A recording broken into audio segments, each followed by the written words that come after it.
Assalamualaikum warahmatullahi wabarakatuh.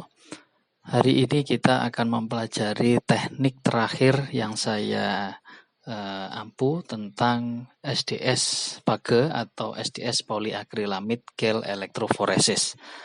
Di minggu yang lalu kita sudah mempelajari tentang teknik electrophoresis yang pertama, yaitu gel electrophoresis yang dipergunakan untuk pemisahan DNA dan RNA. Hari ini kita akan mempelajari tentang pemisahan protein.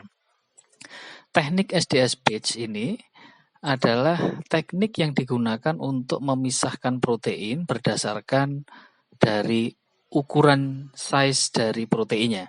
Karena di sampel nanti mengalami pemotongan beberapa gugus-gugus disulfida, ikatan-ikatan, dan juga menghilangkan muatan listrik yang selain minus, karena nanti sampelnya oleh karena itu dibuat menjadi mempunyai muatan listrik negatif semuanya, sehingga yang betul-betul terpisah nanti adalah betul-betul bukan karena aliran muatan listriknya maupun karena bentuk proteinnya, tetapi karena besar kecilnya ukuran dari protein itu sendiri.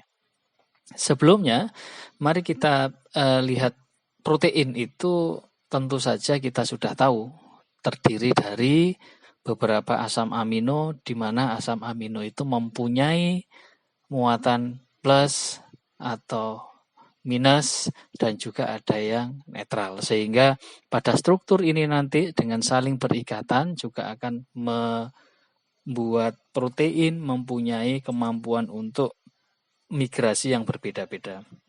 Oleh karena itu nanti pada konteks ini SDS batch sampelnya harus dalam bentuk muatan yang sama dan juga pada bentuk yang sudah terbuka, terurai, dan tidak terjadi misalnya pada bentuknya itu melipat atau folding.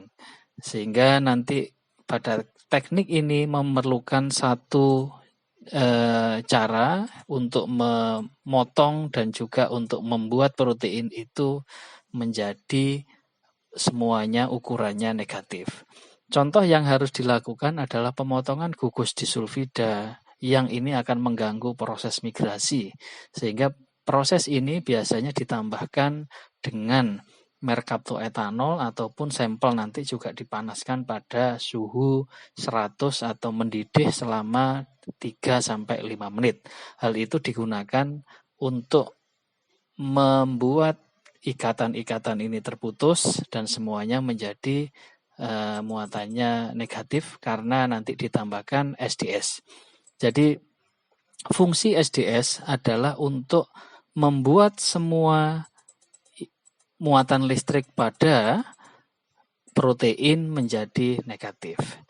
Yang dilakukan SDS adalah, jadi sebelum SDS di sini ada muatan karena ada gugus-gugus fungsional yang ada di dalam protein, maka gugus yang positif semuanya ini nanti dengan ditambahkannya sodium didosil sulfat, SDS ini termasuk seperti deterjen ya, maka nanti setelah SDS ukurannya nanti akan tetap, hanya saja muatan listriknya akan berubah menjadi negatif semuanya. Nah, proses ini dilakukan untuk sampel dengan menggunakan SDS PAGE. Tetapi ada satu teknik tambahan selain SDS PAGE, yaitu natural PAGE atau nature, tidak perlu ada SDS, sehingga nanti sampelnya itu tidak ditambahin SDS, sehingga konformasinya akan tetap seperti ini meskipun dia bisa terpisahkan. Nah, teknik ini nanti sangat berguna untuk mengisolasi protein-protein yang kita inginkan dia masih mempunyai aktivitas fungsional. Selanjutnya, SDS batch ini pada dasarnya adalah strukturnya seperti ini. Jadi dia termasuk dalam deterjen, golongan deterjen, dan karena ini maka nanti semua folding dari protein itu juga bisa terbuka dan akhirnya struktur atau muatan elektronnya nanti menjadi negatif. Kemudian pada teknik polyacrylamid gel elektroforesis ini, gel yang di teknik sebelumnya DNA itu dibentuk dari agar, kalau untuk yang teknik SDS pitch ini dibentuk dengan adanya reaksi polimerasi antara akrilamid dan bisakrilamid, sehingga nanti membentuk poliakrilamid yang saling berkaitan, dan ini nanti yang akan membentuk porinya. Sehingga nanti jika semakin banyak akrilamid, maka tentu saja porinya akan menjadi lebih kecil. Ya, betul. Kemudian akrilamid gel elektroforesis ini juga sama dengan teknik agarus. Karena apa? Karena di sini kita melihat semakin dia banyak akrilamidnya, maka semakin ikatan polimerasinya banyak, semakin dia bisa melewatkan molekul yang bentuknya kecil. Sedangkan kita bisa melihat di sini standarnya, jika kita menggunakan akrilamid misalnya 3,5%, maka nanti ini yang bisa terlewatkan adalah sekitar kisaran 1000 sampai 2000 kilodalton. Ini BB ini agak keliru, ini kita rubah dulu menjadi kilodalton. Sedangkan kalau ukurannya kita menggunakan persen akrilamidnya 12%, maka nanti kita akan dapat memisahkan dengan baik ukuran protein yang 40 sampai 200 kilodalton. Yang paling banyak diaplikasikan biasanya untuk golongan enzim maupun yang lain itu adalah 12%. Sehingga nanti dia sangat baik untuk memisahkan ukuran protein 40 sampai 200. Untuk ilustrasi yang bisa kita lihat, protein yang awalnya ini misalnya pada well 1 dan well 2 ini sumuran ini, kalau di sini awalnya dia ada 2 protein A dan B atau bentuknya dimer, maka pada metode ini gugus disulfida ini akan terpotong.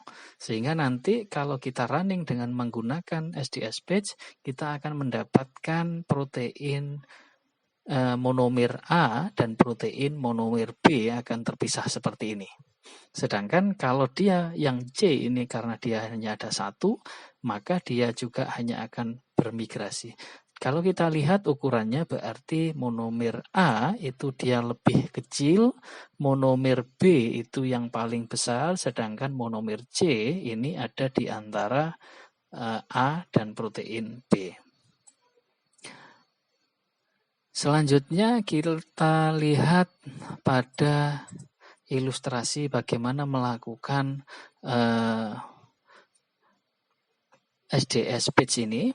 Yang pertama adalah kita mempunyai sampel. Yang sampel ini kalau dia SDS maka di sini sebelumnya ditambahkan dengan mercaptoetanol dan SDS, dipanaskan, dan setelah dipanaskan selama 3-5 menit, selanjutnya ditambahkan pada sumuran atau well ini.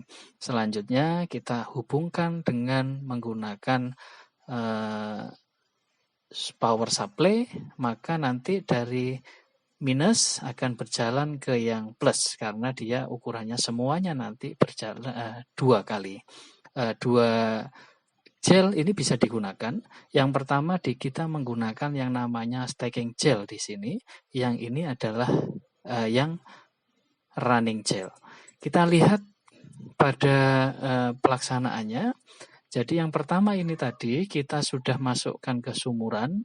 Selanjutnya dari sumuran ini dia akan jalan semuanya ke stacking gel, berakhir, dan resolving atau running gel ini dia akan berjalan. Nah, nanti pengukurannya itu dimulai dari sini, tidak dimulai dari depan. Nah, akrilamid yang digunakan untuk stacking gel ini 4%. Oleh karena itu dia mudah untuk dilewati yang ini. Sedangkan untuk yang resolving gel itu 12% atau ada yang menggunakan 14% tergantung dari ukuran yang akan kita pisahkan. Cara yang seperti ini nanti kita akan hentikan jika pada protein ini sudah mencapai hampir berakhir pada gelnya. Jangan sampai nanti untuk yang sampel kita ini semuanya turun sampai hilang dari gel. Ini mudah diamati karena kita menggunakan pewarna di sini, dye, sehingga kita bisa mengamati pergerakan dari protein yang kita running pada elektroforesis kali ini. Hasilnya itu kita bisa lihat seperti ini. Ya. Nah, ini yang sudah diwarna. Hasil untuk yang poliakrilamid sebenarnya masih belum ada warnanya. Sehingga kita perlu melakukan pewarnaan dengan menggunakan silver, bisa dengan menggunakan CBB, dan nanti hasilnya seperti ini. Kalau ini menggunakan pewarna atau dye CBB. Dye CBB di sini, ini hanya resolving gel saja. Yang untuk yang atas itu biasanya kita potong. Hasilnya nanti kita jangan lupa untuk selalu memberikan protein standar untuk mengetahui ukuran dari protein yang kita running. Setelah dilakukan pewarnaan, kita perlu melakukan destaining atau penghilangan warna. Jadi nanti kalau ini diwarna pertama kali, itu semuanya ini biru. Setelah kita lakukan destaining, maka nanti yang mengikat dye atau terikat dye-nya itu hanya yang ada proteinnya saja. Sehingga nanti yang protein itu bisa kita lihat dia ada di ukuran nomor berapa saja. Nah, terkadang pada teknik ini kita perlu mengetahui ukuran ini kita berapa saja. Karena kalau teknik untuk yang misalnya sangat sensitif, kita bisa menggunakan penghitungan. Nanti akan setelah ini penghitungan. Tetapi kalau kita tidak melakukan analisis yang terlalu sensitif, kita cukup mengira-ngira. Contohnya misalnya untuk yang protein yang kedua ini, yang paling bawah ini, untuk yang ini, maka kita bisa mengira-ngira di sini adalah 45,7, sedangkan yang ini 78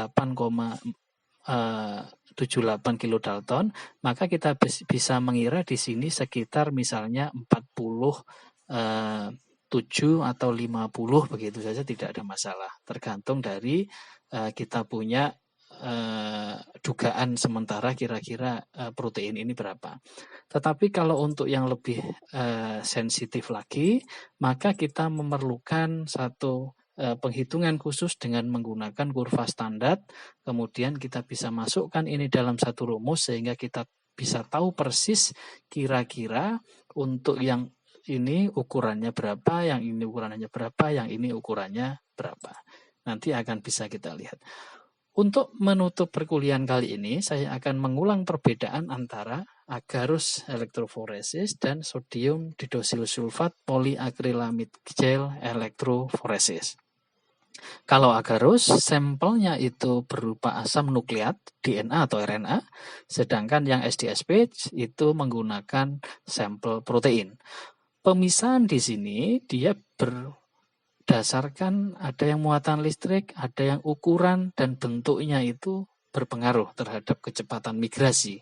Tetapi untuk yang SDSP itu menggunakan hanya size-nya saja atau ukurannya saja. Kemudian untuk yang gel elektroforesis dibuat dari agarose, sedangkan untuk yang SDS page ini dengan menggunakan poliakrilamid, yaitu akrilamid dan bisakrilamid. Sekian sementara untuk perkuliahan elektroforesis. Saya ucapkan terima kasih. Jika ada pertanyaan seperti biasa bisa berdiskusi di Google Classroom. Bila taufiq wal hidayah. Assalamualaikum warahmatullahi wabarakatuh.